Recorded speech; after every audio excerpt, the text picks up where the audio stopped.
So Vama app, Burak, just for the benefit of people, stands for Virtual Astrology and Mandir app. Mandir is basically a Hindi name for temple. So we are helping people discover their spirituality virtually by going to accessing temples that you can access it virtually.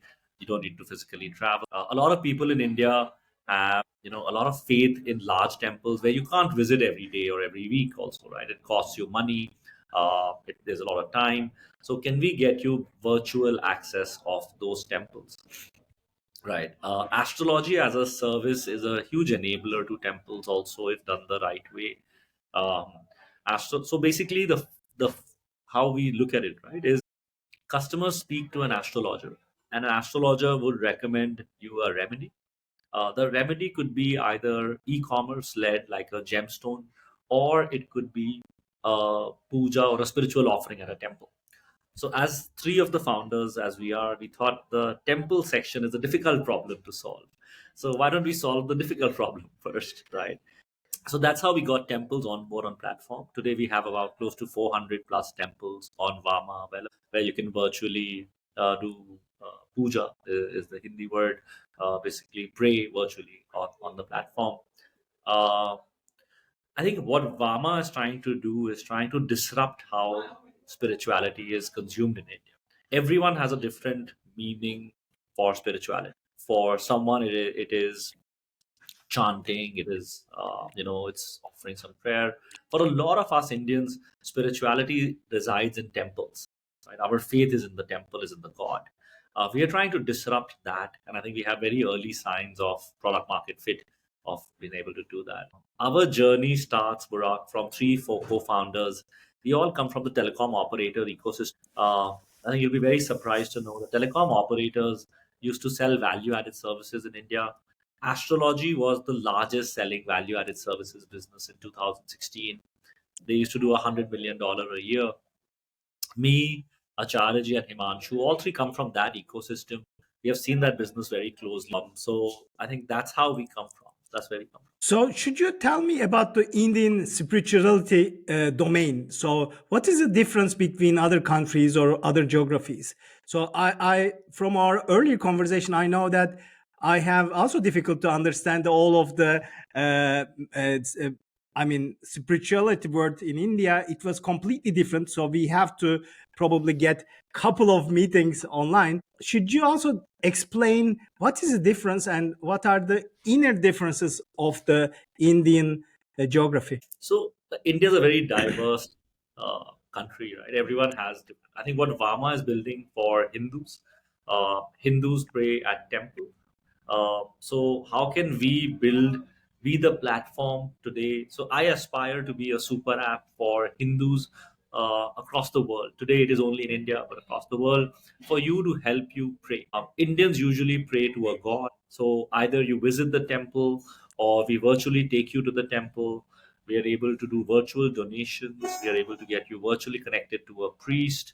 You're able to listen to virtual songs about gods, and you can listen to that music. It helps you meditate, and you're doing your own meditation sitting at home. Or can you meditate with the Vama app?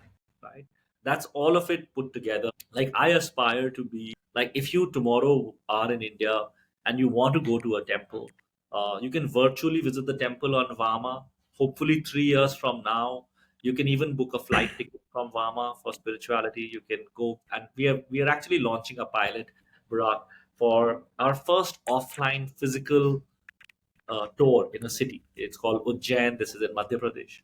So this is near Indore. So you can actually physically go there, and the journey starts from, because we have been doing pujas or service in that temple. We used to get a lot of requests from customers saying that I want to physically go travel to that temple. Can you help me? My parents want to go. So we were doing it very like offline, just doing it as for customer love. Then we started building a product of it. So this product goes live from 1st of March. Mhm. So, how does the Vama app address the unique needs of its users seeking for spiritual growth? So, you have lots of users around the world, and what is your unique proposition? I think the biggest thing in Vama is that you can virtually do a puja. Puja is a spiritual offering to a god by a priest sitting in the temple. So we tied up with these priests sitting in temples. So you're literally connected to your favorite temple virtually online. You don't want to visit. And every Indian or Hindu, when he's growing up, Burak, he's got affiliation to some god, some temple. Hindus, even before you are born, the first starting name of your alphabet is determined by a priest, right? From the time you pass away and you die, your that procession also is done by a priest, right? Very similar to other cultures across the world, I feel also large, right? So I think it is ingrained in our system of doing the spirituality, and we are trying to virtually provide you access to your temple when you were growing up in India, and now you can't visit that temple physically. It's far away. It costs you $300 to book a train travel, or and then go there, or have a darshan or have an experience. How can we do that virtually today for you? So another question is why now? What are the trends and market forces that enable your product thrive today? Because not only Indian spirituality, but also all over the world, there is something changing. Yeah, yeah. No, Burak, I think we were just before COVID is when the company started. I think whenever there is uncertainty or in the world, people's faith increases in a higher power or a God, right? COVID was a great catalyst for faith. So if you see globally, also faith-led services, astrology-led services have done well. That for us, what we believe has happened is the one of the biggest things.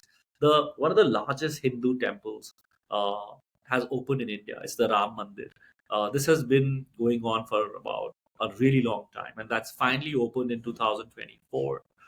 That's the biggest landmark moment for every Hindu there is around the world, right? Every Hindu would want to visit that temple once. That's the biggest tailwind that we have got, in this space that I believe. But also, Barack, this space market is predominantly offline, very few online, and I think we are trying to build a mark building it offline. Online. So are there any similar solutions in US, Europe, or other geographies all in world on the world? So there are some. So there's an app for Christianity which connects you to churches, if that's a parallel.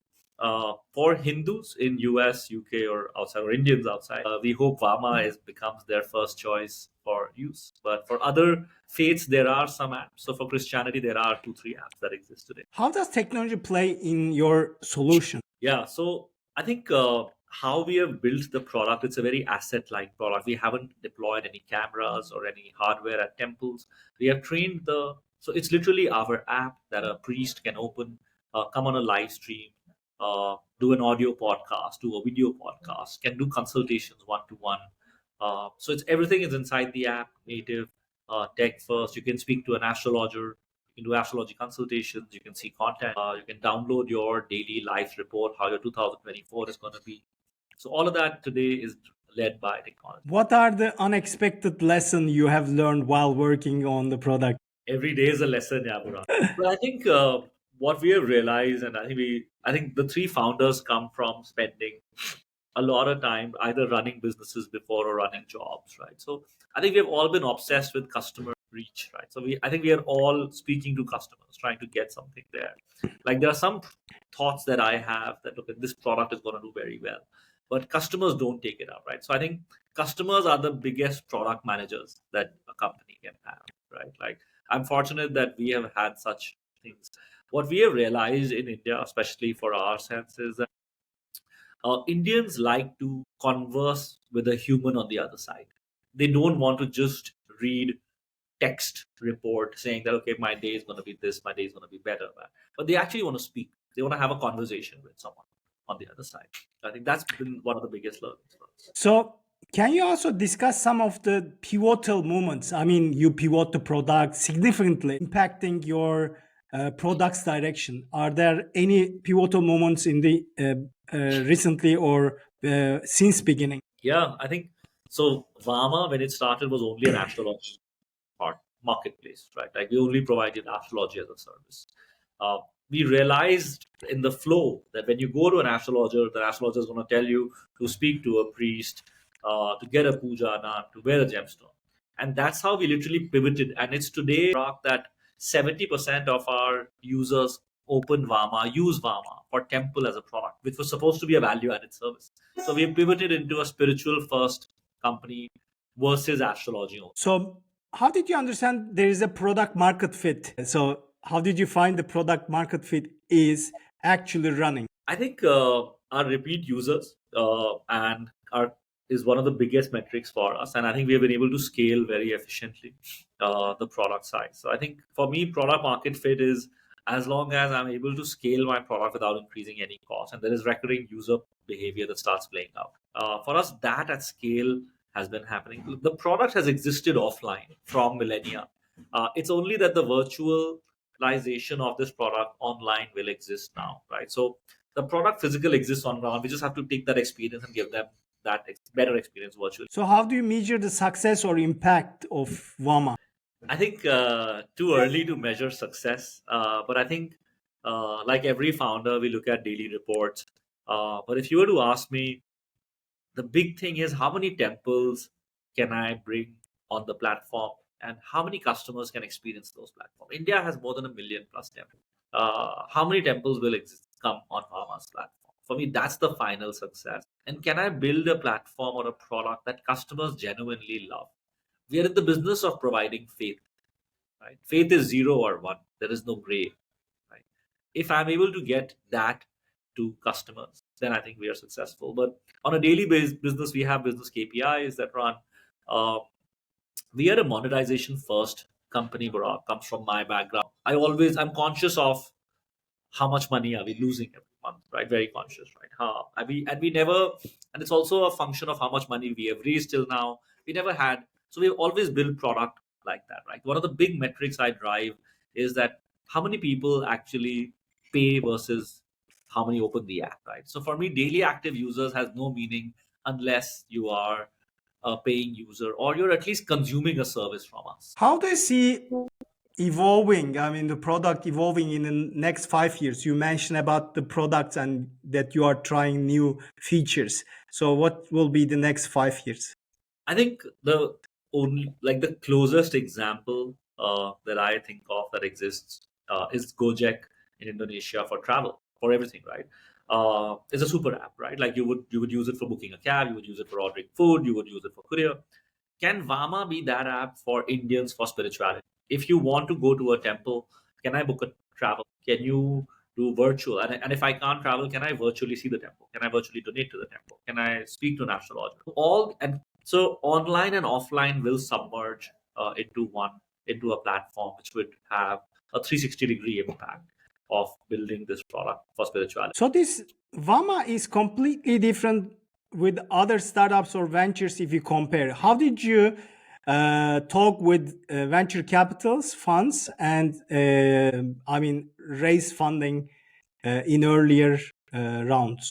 I think raising capital for three average 40-year-old founders is anyways difficult.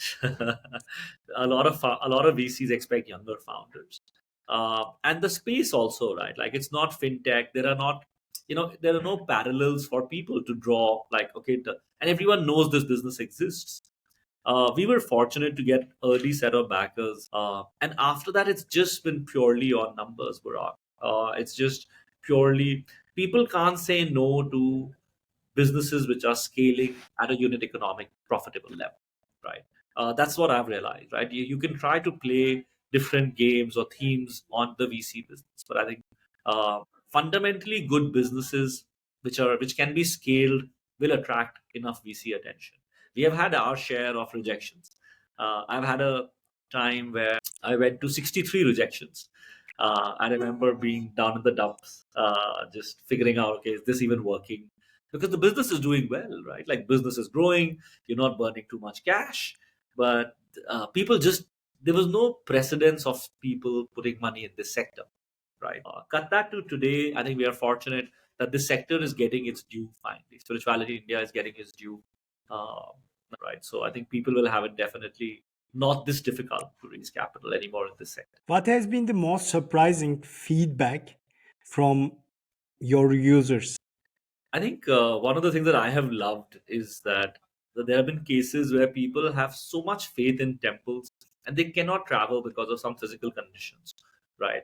And we have been able to help them in the virtual uh, darshan or the virtual visit for that temple.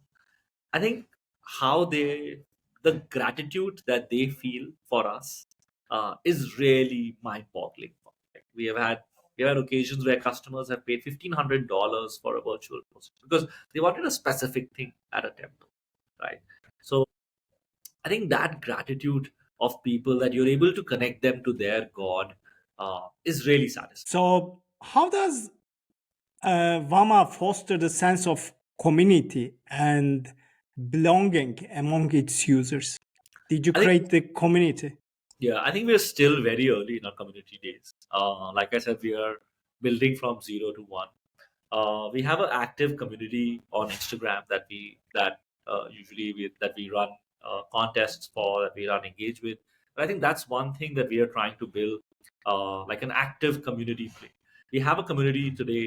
We are building it. I think we are also taking baby steps on building this right community. Everyone has very strong opinions about God, about their own God. So I think we are just traversing those days now where I think we should have a nice community where people like to share about audio podcasts. So there we run one of the big things in our community that has done well is that we have run spiritual audio podcasts, right? Which are done by very famous priests. So people like to share those in community. Mm. So your background comes from company background, white collar. You started with your career in companies. And is it your first entrepreneurship experience? And how did you meet your co-founders? And what did you learn in this time frame you set up your company? Yeah, so I think I've been working in jobs for about 12 years. This is my second entrepreneurship stint. My first business is a lifestyle company, services based, small revenue. Wife runs that business. I've been hands off of it now for about 5 years. Uh, I think my co-founders and me, like I mentioned, come from the telecom operator ecosystem. We have been now friends for 15 years. We had met in 2009. Uh, I was working for a company called 197. Uh, Astrology was a content provider, and we were selling to Himanshu, who was a client. I think the learnings, Burak, in this journey building Vama, like now it's been about 3+ years that we have been doing this. It's it's definitely taken more than what I would have thought. Like no job teaches you entrepreneurship, right? Like you have to learn this the hard way. But the high of jobs, right? The high of building something, like in a day I could have a epic moment, right? That high is I've never felt it in job, right? And then now I feel after certain I'm unemployable. This adrenaline rush of doing your own thing there's nothing that comes close to. Explain unemployable. What does it mean?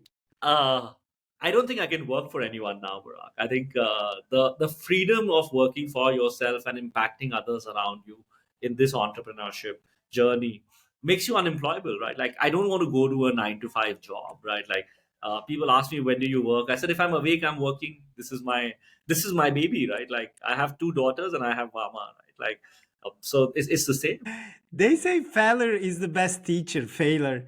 Can you share a moment from your entrepreneurship journey twice you have?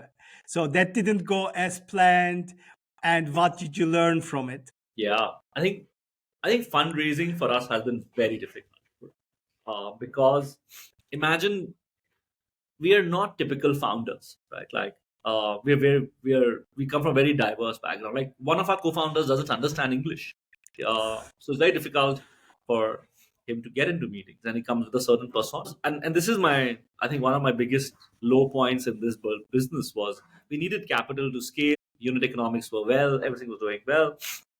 We just wouldn't we couldn't even meet partners at VC funds. And I cold email, I've done everything, and I reached a point of 64 odd rejections at that point. And then that's literally when I thought that maybe I'm doing something wrong, right? And it's not working out.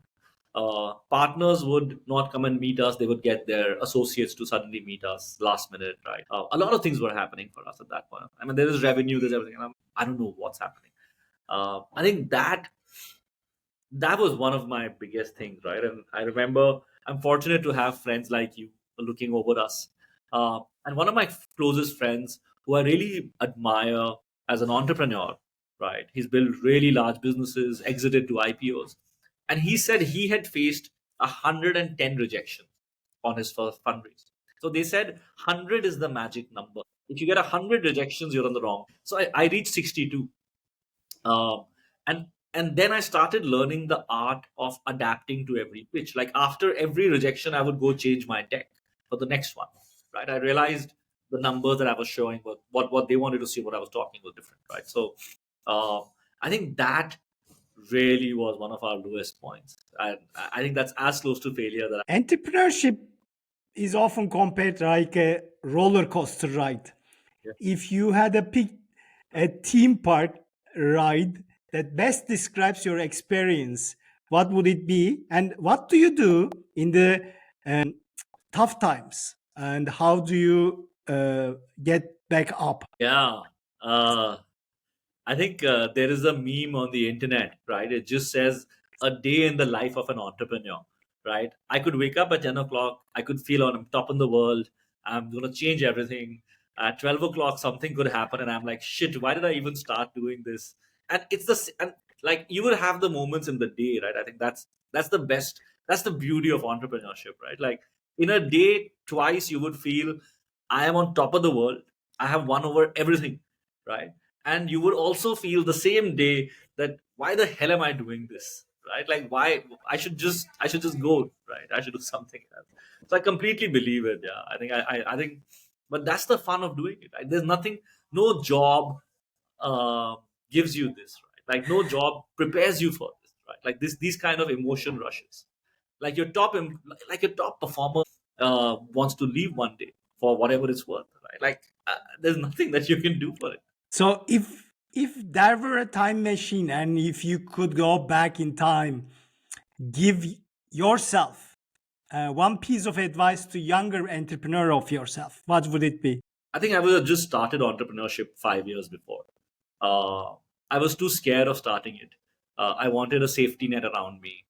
There is no safety net in entrepreneurship. That's the beauty of it, right? Like I wish someone would have told me 10 years ago, start after 5 years of your job. That's it, or 6 years of your job. I would have just started early. I might have failed, but like this is a rush, right? Like you have to experience it, entrepreneurship to live it. There's nothing. There's nothing that comes. This is not like a roller coaster is for 4 minutes. Imagine you're living 4 years on a roller coaster. So do you use your own product um, for your own burnout experiences or Yeah, difficult experiences? yeah, yeah. I think I've become more spiritual. I think all of us are spiritual in our own way. I think I've become much more. I do my annual astrology readings. For the temples, I'm a devote of Shivji, which is a god. So every Monday I would do a virtual darshan. On So what keeps you awake at night nowadays? What are the risks that you feel to going to face? I think it's not about the risks. I think what keeps me awake is the opportunity that I'm sitting on. And if I'm not going to do it, someone else is going to come and do this. So can I make sure that I'm the first guy in that race to do it? Like I really feel there's a river flowing. I need to have a bucket to pull out and run it, right? Literally, like someone will build one of India's largest companies, or at least two or three of us will build the largest businesses out of India will be in this business. Can I be one of them? Right? That keeps me awake. So what does the typical day look like for you? How do you start? How do you finish? Is it a flow? So I start my day usually early, Burak. I'm in office. Usually I'm one of the first five people in office. Um, I clear my I try to operate on a zero inbox, right? So that takes about 2 hours for me. Um, I usually have a meeting with all my team leads, to find out what's happening. I personally also drive two functions in the company, so I would spend more time. Like partnerships is something that I drive myself. A bit of product also, so I would have daily huddles with them to figure out what's happening. Uh, I have lunch with entire team. I'm known in the office to steal people lunches. I will take a bite out of everyone's lunch. I believe it helps to build camaraderie in the team. If you eat lunch with strangers on the table, right, you become family. So I try to do that every day. My lunch is shared with everyone, so we all have common lunches. Yeah, and I think a general catch up with trying to get to know what's happening on the ecosystem also is quite important for me. So, what recently you have read or listened for the podcast or some movies that you have watched? I watched Alexander, uh, the series on Netflix very recently, actually, Yeah.